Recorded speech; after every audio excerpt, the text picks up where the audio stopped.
Здравейте, уважаеми зрители, добре дошли. 1 януари, 22:69 минути за много години. Надявам се да бъде една прекрасна, успешна, щастлива и изпълнена с пълноценни преживявания и удовлетворени години за всеки един от вас. Това няма да бъде точно бърз доклад, по-скоро един мини доклад, може го речете за бърз доклад, в смисъл става дума за събития от месеца, но става дума по-скоро за дискусия, която искам да отправя към един въпрос на пътната безопасност. Смятам, че е доста важен момент от самото начало на годината да започваме с тази сериозна тема, защото вие има какво да се мисли, какво да се работи по тази тема. Става дума за този инцидент, сега ще ви го покажа. Инцидент от вчера, от късите часове. Момент. Форума. Темата ПТП инциденти.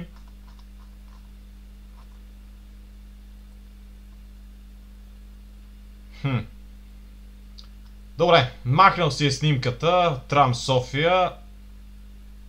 Аз обаче чакайте малко, чакайте да ви извадя. Сега ще ви извадя.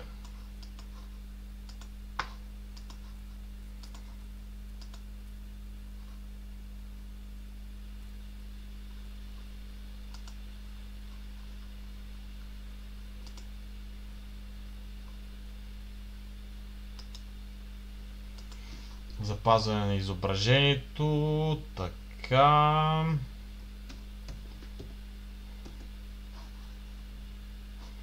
Добре.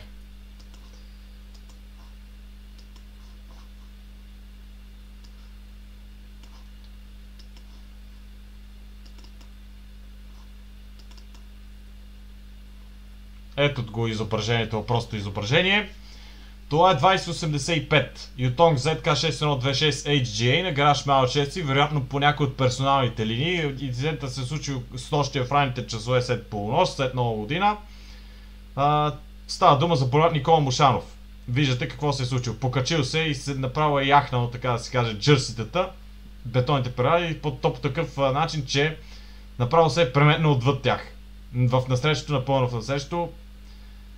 Хубаво е, че не се е прекатурил, защото щетите в такъв случай ще да бъдат доста по-сериозни, макар че и в момента едва ли са малко. Предстоим, предполагам, сигурно поне половин година ремонт на този автобус, ако не и повече. Започнах една дискусия в форума Агенция Транспорт София по въпроса. Така. Двойната непрекъсната линия трябва да е за преупреждение, а не да прераства в физическо препятствие, както е по Тодор Александров и Константин Величко с трамвайните ограничители. В този вид джестата не би трябвало да са законни и още повече, след като няма никакви светлоотразителни елементи, през нощта в снежна обстановка са напълно невидими. Напълно реално. Това си е напълно истина. Моята теза е следната. Принципно много ясно си пише, че платното за движение е маркирано ляво и отдясно с непрекъсната линия.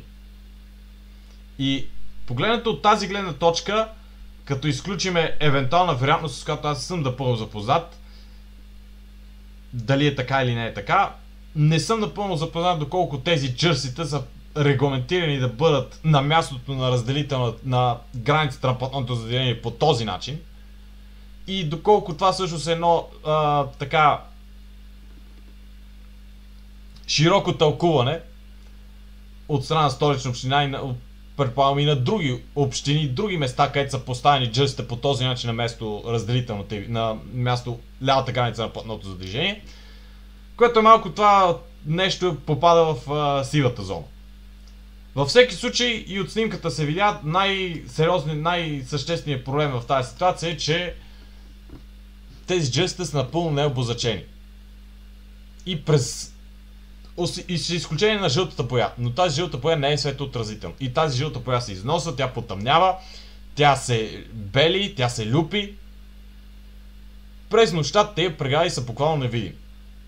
За разлика, примерно, от преградите джърситата, които са по границата на моста на 4-ти километър, които първо са в дясна граница на платното движение, там е ясно, че няма къде друга да бъдат. В смисъл, при Никола Мушанов има много междинни кръстовища. Има места, където лентите се разминават, където границата, лявата граница на платното за движение мени траекторията си. И вероятно в случая става дума точно за такъв инцидент. Може и шофьора е подходил малко на базата на рутина, може и е подходил с лека на предпазливост, може би бил с превишена скорост, преди пътните условия, преди гъстата мъгла.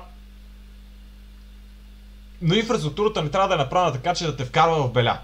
Аз смятам, че тия джъстите вкарват в беля и много шофьори може би вече са били вкарани в беля заради тия джъстите. Нали? Не казвам да няма прегради.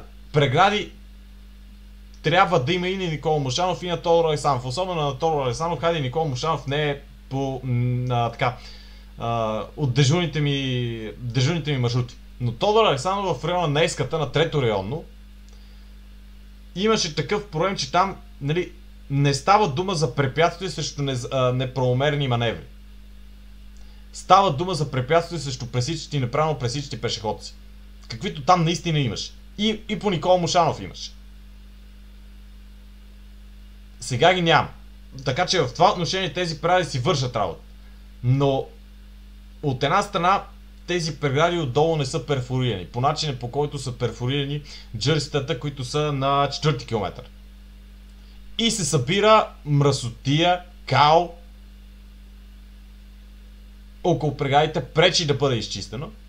Освен това, както казвам и аз, това са прегради, които са способни да несат трайни поражения и неспособност на автомобила да продължи движението си. Това не са като гумени бордюри. Или като бетонните бабуни, които са на Константин Величков, трамвайните ограничители. Макар че и в този случай, и за там, и за тук, смятам, че трябва да има някаква смисъл, трябва да са маркирани трамвайните ограничители на всяка цена, независимо дали ще е до тях, от дясната им страна, по лява граница на платното движение, или ще е върху самите тях. Но на всяка цена при джърситата трябва да има маркировка лява граница на платното движение, която да ги заобикаля. Може до сами тях, но да я има. Защото ако следиш маркировката, ако тя те води така, че да не бъснеш джърситата, така че да си на безопасна дистанция от тях, няма как да се случи подобно нещо. Разбира се, маркировката трябва да бъде поддържана. Сега, това е проблем наистина в София и това е още един проблем, с който настоящото управление трябва да се справи, защото това беше наследено от Йорданка Фандъкова. Ужасните бои за маркиране. Специално по Никола Мушанов в момента е доста хаос обстановката там, защото се премахват се велолентите. Не знам дали са продължили на юг от улица Добротич, между улица Добротич и Боларда скъсение са премахнати. Там няма джерсите, но там са малко поразместени маркировките и все още не са напълно заличени старите маркировки. Някои хора се карат по старите маркировки, други шофьори карат по новите маркировки, което не трябва да бъде така. Като заличаваш маркировка, трябва да я заличиш качествено. И като полагаш нова маркировка, трябва да положиш качествено, така че да не си личи старата маркировка или там, където си стъргал асфалт, за да я махнеш. Трябва да е ясно. По същия начин, както трябва да е ясно, трябва да има заобикаляща маркировка на джерсите. И за предпочитане, направо бих казал тия джерсите да се заменят с мантинелите, както се направи на Полярната седмица. И на Полярната седмица също нещо. На Полярната седмица, хайде, мантинелите се виждат, но пак смятам, че тази лява маркировка на платното за движение, непрекъсната линия трябва да има. И тя трябва да те води на безопасна дистанция от преградите. При такива неблагоприятни условия, като мъгла, като лоша видимост, като изключено улично осветление и така нататък. Още повече за Мушанов това ще назрее повече като проблем, след като открият новия светофар, който ще е на входа на открития мол, който го строят до Практикер. Новия Практикер там. Така че тази дискусия относно безопасността на движението там и безопасността на движението с джърстата е нещо, което изцяло се струва и нещо, което трябва да бъде засегнато и смятам, че има неща, които трябва да се подобрят, има неща, които трябва да се променят трябва да се поставят светоотразителни елементи върху тия джерсите, ако ще останат, да бъде поставена и за предпочитане е това да се извърши едновременно с премаркиране, заобикаляща маркировка на самите джерсита, на самите прегради. Не е нещо толкова сложно. Не казвам да се премахват преградите, защото един тук във форума ми каза, това нещо е за подобни неща се застъпват хора, които искат преградите да бъдат премахнати, за да могат да се извършват маневри както се искат. Не е за това. Аз не искам премахване на преградите. Искам преградите да бъдат така направени, че да не вредят на шофьорите, защото целта на преградите е да осигуряват безопасност, а не да притискат шофьорите, така че я мръднеш 1 метър, половин метър в ляво или вдясно, да се озовеш върху преграда, да я остържеш и да я яхнеш.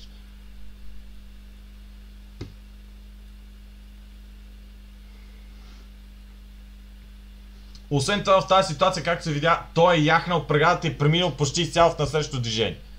Добре, ако отсреща имаш някоя кола, която челно се пусне в него, ако се беше преобърнал, това не би следвало да се случи с мантинела.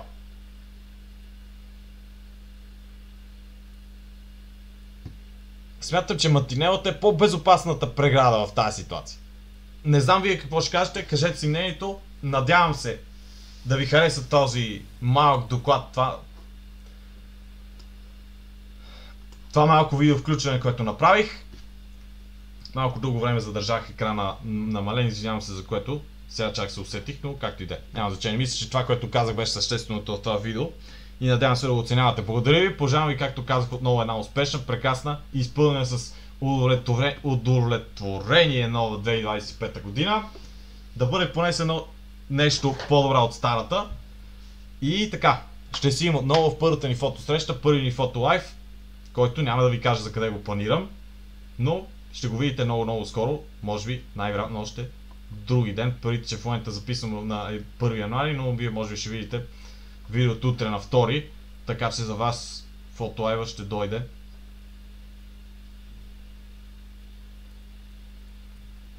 Да, за вас фотолайв може да бъде още утре. Както и да е. Айде, чао ви, до нови срещи!